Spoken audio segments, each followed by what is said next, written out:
The story of the little wild boar, part 3. The little wild boar cub grew bigger and stronger, and finally developed the tusks of a wild boar. Over time, our wild boar cub once started working like a small bulldozer. He started bulldozing our entire yard.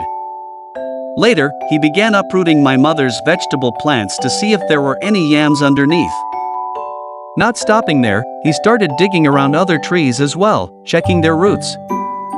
One day, while we were chatting inside the house, we suddenly heard a loud crashing noise from outside. When we went to check, there he was, the mischievous boar, having toppled the cashew tree we used to swing on. Previously, we'd seen him digging around the roots of the cashew tree, but we never imagined he'd actually be strong enough to bring it down.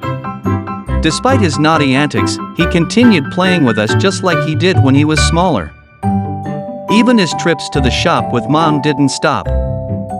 No matter what obstacles came his way, he would find a way around them, becoming unstoppable. The dogs that once chased him around as a little piglet now barked from a distance, too scared to approach. In fact, it was now the boar chasing the dogs away. However, no matter how strong he became, he never caused harm to people. One notable change in our lives was the reduction of snake troubles in the area. We used to have plenty of cobras and vipers nearby, but thanks to the boar, those encounters became rare. Being an omnivore, he would eat snakes, and they seemed to avoid the areas where he roamed. The only real trouble our wild boar caused was by sneaking into the rubber plantations and drinking the latex. Interestingly, he drank the latex not from the rubber plantation near our house, but from another one belonging to a person with whom we had a grudge. This became a big problem for us.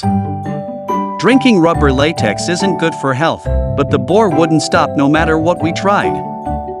Eventually, even our dog joined in to help the boar with these escapades. Despite all this, the boar lived with us for a long time.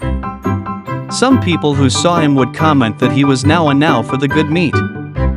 But we didn't raise this boar for meat. Eventually, his love for food became his downfall. One day, both the boar and the dog died on the same day, likely from some kind of poisoning.